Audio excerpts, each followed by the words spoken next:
By Sri Lanka's best internet package for online learning and online working with many amazing offers. Call 1212 for more information. Sri Lanka Telecom. Lanka tukama වැඩි කරගන්න ලව්ජු රුපියල් 50ට අඩු කළා. මාමේ එන්න අපිට එකක් බොමු.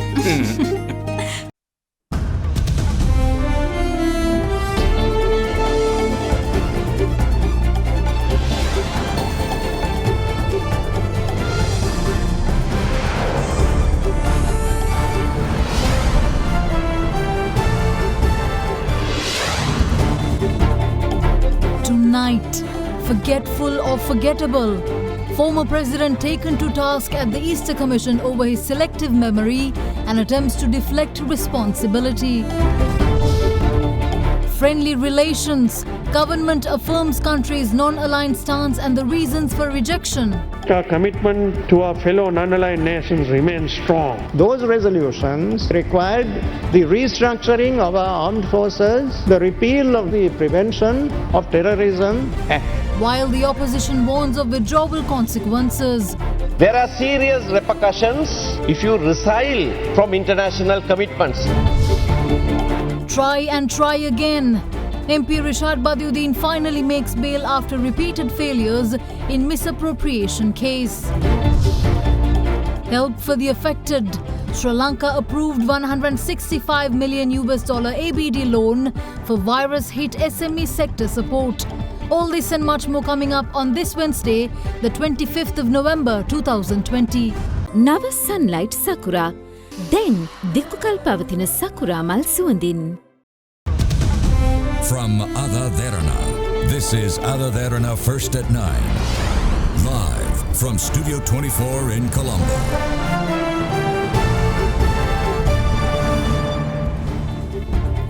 Good evening and welcome to First at 9. I'm Shanella Fernando in your top stories for tonight. Former President Maithripala Sirisena continued to be cross-examined today as well by attorneys representing former Defence Secretary Hemasiri Fernando and former IGP Pujit Jayasundara. The ex-head of state was accused of attempting to shift blame as well as key decision-making responsibilities to save himself and for his selective memory of events in the days leading up to the attacks. Former President Maithripala Sirisena was cross-examined yesterday by President's Counsel Anura Maddagoda, representing former IGP Pujit Jayasundara. During the cross-examination, the President's Counsel questioned the former President about why he chose to arrive back in the country on his originally planned flight when there were 3 earlier flights available. The former President replied, "As a President, I do not know flight times and schedules. I only stick to the times given to me by my officials and I simply turn up as expected." The other issue was that my physician in Singapore had just administered an injection to me and advised me not to fly for a 24-hour period. Despite this, I risked my own health and arrived back at midnight. Following this, the cross-examination continued, this time led by the legal representative for former Defence Secretary Hemasiri Fernando, Attorney-at-Law Dilshan Jayasuriya. The attorney first asked the witness, "Did you visit the Tirupati temple in India on the 16th of April before flying to Singapore?" In response, the former president replied that this was an annual pilgrimage. The attorney then stated, "The Tirupati pilgrimage is a very difficult one due to the thousands of pilgrims. With you having been in too much discomfort to take calls on the 20th and 21st of April, were you able to complete the Tirupati pilgrimage?" The former president replied, "With the blessings of the Triple Gem and the gods, I was not in discomfort at that time." The attorney then asked him, "Were you accompanied on the 16th by your spouse and your 3 children?" The former head of state responded saying that he couldn't recall if all 3 of his children went with him at the time. To this, the attorney stated, "This is not a joke. The country's president was on a personal jaunt at a time the country's national security was being threatened. Are you expecting me to accept that you, who recalled IGP Pujit Jayasundara boarding the flight and saluting you on that day, can't recall which of your children accompanied you?" The former president replied, "I honestly can't remember." Following this exchange yesterday, Attorney Dilshan Jayasuriya recommenced his cross-examination when proceedings resumed today. He began by saying, "I would like to suggest to you that the incidents such as the Mavanala Buddha statue vandalism and the killing of police personnel in Vavanathivu happened due to the confusion created in the country by the constitutional crisis you created in October 2018. The former president replied, "I do not accept that. That wasn't a decision I took on my own. There were president's councils, academics, and many others who were involved in drafting gazettes." The attorney then asked him, Are you now trying to shift the responsibility for decision making to someone else? He replied, "No, to this day I still believe that my decision was the right one." The former president was then asked, "You held the DIG's meeting on April 8, 2019. When SIS Chief Nilantha Jayawardena came for that meeting, he was already in possession of the Indian intelligence warning which he received on April 4th. Isn't his failure to inform you of this warning at that time a very serious dereliction of duty?" He responded, "You can't call that a dereliction of duty. I am reluctant to blame just one person for not preventing the attacks and for not informing me." The attorney then asked the witness, "If that is the case, then isn't the imprisoning of former Defence Secretary Hemosiri Fernando and IGP Pujit Jayasundara unfair?" The former president responded, "Yes, it could be." The attorney then asked him, "If you believed it to be unfair, then why did you say that they must be held responsible for this even before the Malalguru Commission report was released?" The ex-president stated, "I only stated as such based on what was discussed at the National Security Council meetings." To this, the attorney stated, "I am of the opinion that the reason you do not blame the former Director of State Intelligence for this incident is because he did inform you of the warning the day before you went abroad, as well as the day before and on the day of the attacks. Further, I reiterate that you are trying to absolve yourself of responsibility for this incident by not holding him accountable." The former president added, "I completely reject that allegation. If I knew of the warning, I would never have left the country without making the necessary arrangements." The ex-president was then asked, "If an investigation into this proves that you had in fact known of this and failed to take action, would it be only fair for action to be taken against you?" He replied, "No, it wouldn't be unfair if that is proven." Safeguard hand sanitizer නවතම නිෂ්පාදන පෙළ නීරෝගිමත් දිවියකට ලංකාවේ පළමු වරට හඳුන්වා දෙන Maliban වෙජි cracker Crunchy veggie. Sri Lanka's new foreign policy took the centre stage in Parliament today, with Subject Minister Dinesh Gunawardena reaffirming the country's non-aligned stance committed to the sovereignty of friendly nations and assuring the country's continued cooperation with the UN via avenues authorised by the government's mandate. Following this, Ilangai Tamilarsa Katchi parliamentarian M.A. Sumandiran warned of the repercussions of pulling out from UN resolutions co-sponsored by the country. In response, former Minister of Foreign Affairs and the incumbent Minister of Education, Dr. Professor Radha G.L. Pires, shed light on what he stated were detrimental contents of the resolutions that threatened the country's sovereignty.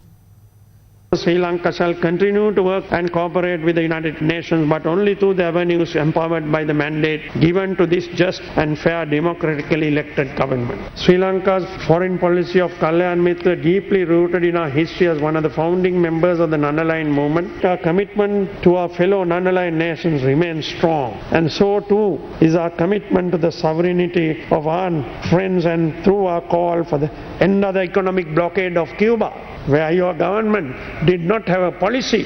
You all were wavering, avoiding when the vote came. We have restored our position in relation to Iran, in relation to Venezuela and others, in line with Sri Lanka's continued advocacy for the global south. Sri Lanka has tirelessly canvassed that all countries have unrestricted access to vital medical resources required to respond to this virus, and that political motives do not impede such access. Ilangai Tamilarsa Katchi parliamentarian M.A. Sumandiran meanwhile cautioned the government over consequences of withdrawing from resolutions co-sponsored by the previous government.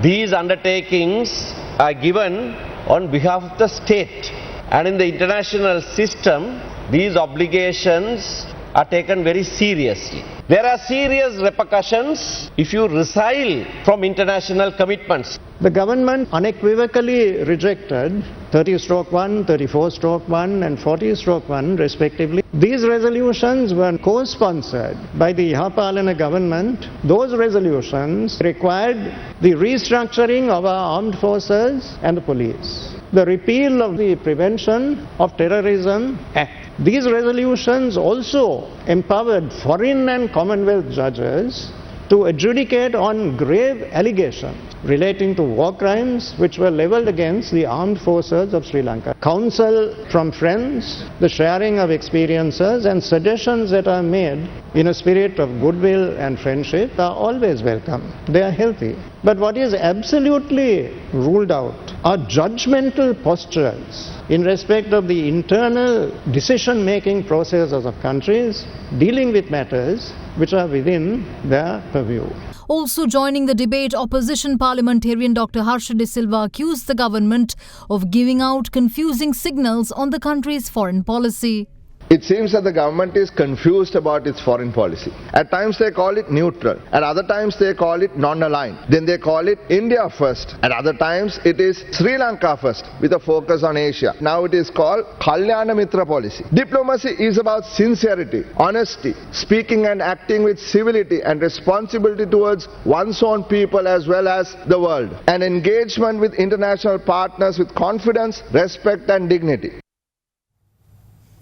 Eastern Province Parliamentarian Rishad Padiuddin was granted bail today by the Colombo Magistrates Court following the rejection of several previous bail applications. Meanwhile, a bail application filed by former Chief of Staff of ex-President Maithripala Sirisena, Dr. IHK Mahanama, who is currently serving a 20-year prison term for bribery, was rejected by the Permanent High Court trial at bar.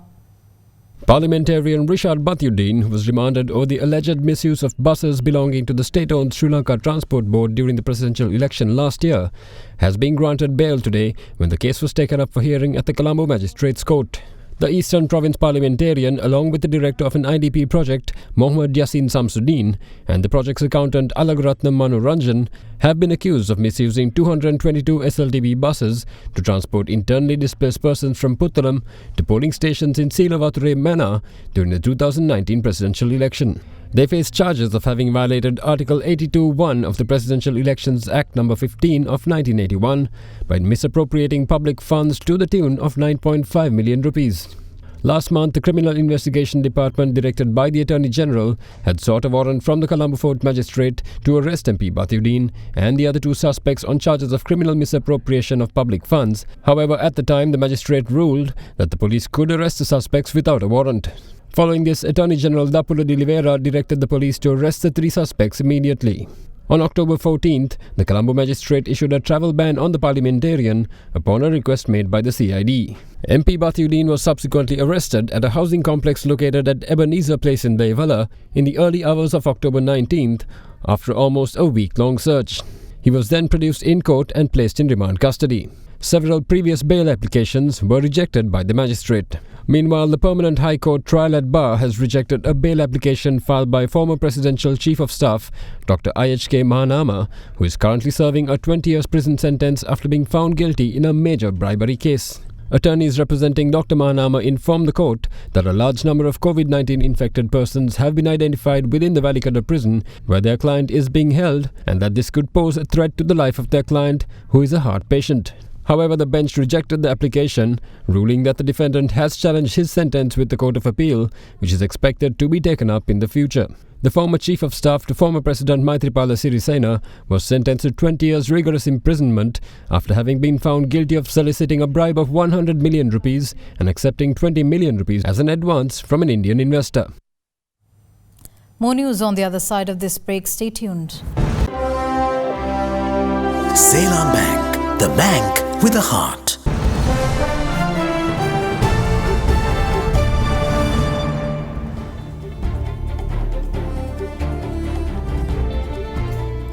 Welcome back. In more news, 4 more deaths were reported yesterday from the Western Province, bringing the country's death toll up to 94 so far. 485 COVID-19 patients also recovered and were discharged from hospitals, bringing the recovery total to 15,447.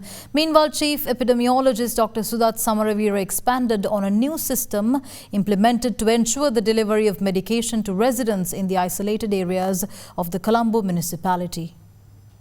Sri Lanka recorded 4 more deaths yesterday, taking the total to 94 victims, ever closer to the dreaded 100 mark. Sources say that 3 of the victims were residents of the Western Province, while the other was an inmate of the Mahara prison. During the course of yesterday, 458 COVID-19 infections were also reported, with 259 out of them confirmed in virus hotspot Colombo. This included 78 cases reported from Kalutara, 23 from Gampaha, 16 from Kandy and 4 from Nuwara. In addition, 4 infections were reported in Galle as well as a single case each from Jaffna, Matara, Ratnapura and Anuradhapura was recorded as well. Further, yesterday's infections also included 24 cases in the prison system, 19 police officers and 17 SCF personnel. In other developments, Chief Epidemiologist of the Epidemiology Unit, Dr. Sudat Samaravira, commented on the mechanism implemented to ensure the delivery of medication to residents in the isolated areas of the Colombo municipality. Several areas has been locked down in the Colombo Municipal Council area. Because of that, there are instances that we have seen that people who are having chronic diseases had poor access to their medicines. So because of that, we have established a mechanism in collaboration with the Colombo Municipal Council as well as the police stations to ensure that these people will be getting their due medicines. So what they can do is, one thing is that when this mobile medical services arrives to their places, they can collect their medicine from these services, or sometimes their clinic books will be collected and will be taken to the hospitals and their medicines will be dispatched to their houses. If they fail to do that, what they can do is that they can hand over their clinic book or prescription to the closest police station. Then the health authorities will collect these from the police stations and prepare their medicine, and it will be delivered to their own home. Even that people are under lockdown or that their mobility has been restricted and they can't go to a medical clinic, they will be ensured that their medicine will be delivered and that they can continue their medicine. In the meantime, 485 COVID-19 patients recovered and were discharged from hospitals, bringing the recovery total to 15,447. This brings the country's active cases to a total of 5,720. School attendance figures following the reopening on Monday have improved marginally in the past 3 days.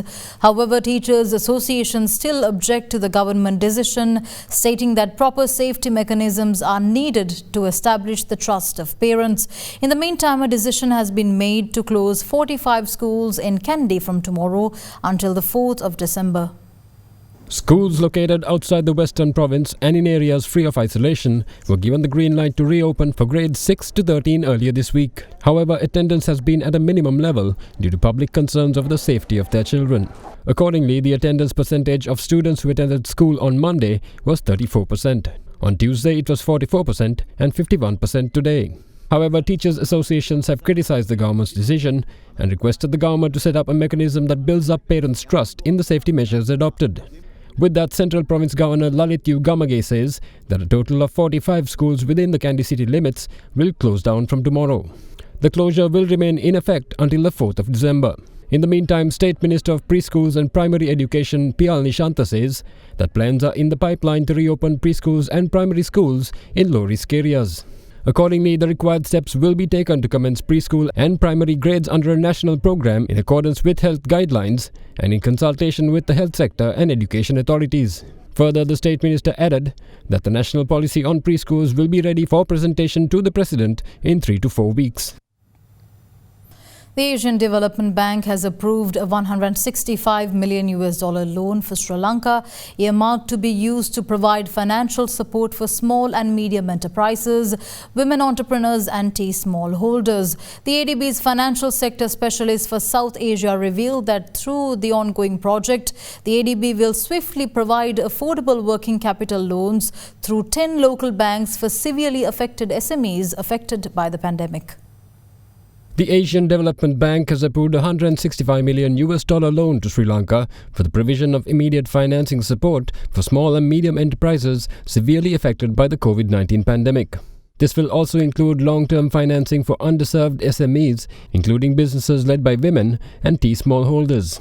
With COVID-19 having hit Sri Lanka's economy with declines in demand and supply leading to an economic slowdown, financial support is considered critical for SMEs, which account for over 45% of total employment and 52% of Sri Lanka's GDP. The new financing will build on the ongoing small and medium-sized enterprises. The new financing will build on the ongoing small and medium-sized enterprises line of credit project, which the ADB approved in 2016 to strengthen SME access to finance.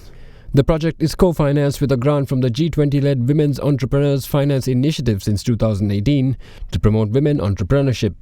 ADB Financial Sector Specialist for South Asia, Takuya Hoshino, said that through the efficient credit delivery mechanism of the ongoing project, the ADB will swiftly provide affordable working capital loans through 10 local banks for severely affected SMEs in response to COVID-19. Hoshino added that the new loan, together with the existing WIFI grant, will further encourage banks to expand their outreach to businesses led by women to boost long-term economic growth and transformation in the context of a steadily aging population and expected future labor shortage. The new loan will introduce a new credit line co-financed with a $1.25 million grant from the Japan Fund for Poverty Reduction to promote capital investment by tea smallholders. Further, a supplemental $1.75 million technical assistance grant from JFPR will build tea smallholders' financial literacy and capacity to access financial services and develop policies to promote value chain development for the Sri Lankan tea industry to strengthen international competitiveness. The ADB has approved a $20 billion expanded assistance package in April to support its developing members' COVID-19 response.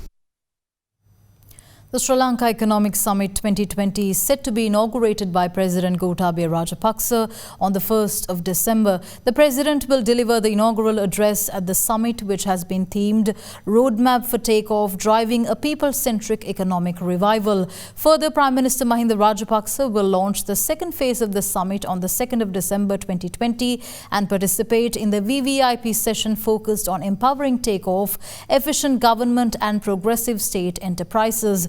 The flagship summit will be held on a virtual platform and will bring together key policymakers and business leaders and also include input from top international thought leaders to identify steps towards an accelerated and people-centric revival of the country's economy.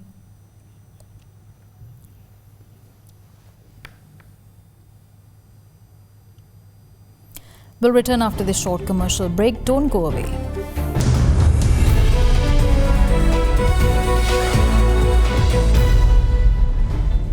Welcome back in your business news. With tourism bearing the brunt of the COVID-19 pandemic's economic slowdown and the government having proposed a host of relief measures in the budget for next year, the Sri Lanka inbound tour operators say that the industry's request for a 2-year credit line to keep their businesses afloat has been taken under consideration by the government. The significant changes induced by the COVID-19 pandemic has affected many fields and sectors, with tourism taking the biggest hit. However, in the budget for the year 2021, the tourism sector has been promised an extension in the repayment period of loans obtained through the COVID-19 refinance facility. Accordingly, the repayment deadline has now been set as 30th of September 2021. Furthermore, reduction of taxes levied on tourism-related businesses by local government bodies is also expected to be welcomed by the sector, given that it reduces administrative complexities, especially for a lot of small and medium-scale enterprises. There are thousands of workers employed in the tourism industry, small businesses and those self-employed, who are suffering from serious income cuts, adding an undeserved strain on their dependents. Meanwhile, Sri Lanka Inbound Tour Operators Association Chairman Tilak Weerasinghe says that the association is currently in discussions with the government for the extension of a credit line at low interest rates and with a 2-year grace period. So what we had request from the government, actually they accommodate us to extend the moratorium, which is a great help to the industry. The industry can be back or stay in the business till next September. But what is the next need of the industry? So we were proposing to the government as well as to the finance ministry. We think if we can get a good credit line and be an international credit line at the rate of very low interest and the 2 years of grace period, I strongly believe the tourism industry will be back. And they were really accommodating us. And we are waiting to discuss with them and try to find a solution for everyone's benefit. So this industry is not only travel agent. I'm representing Inbound Tour Operators Association of Sri Lanka.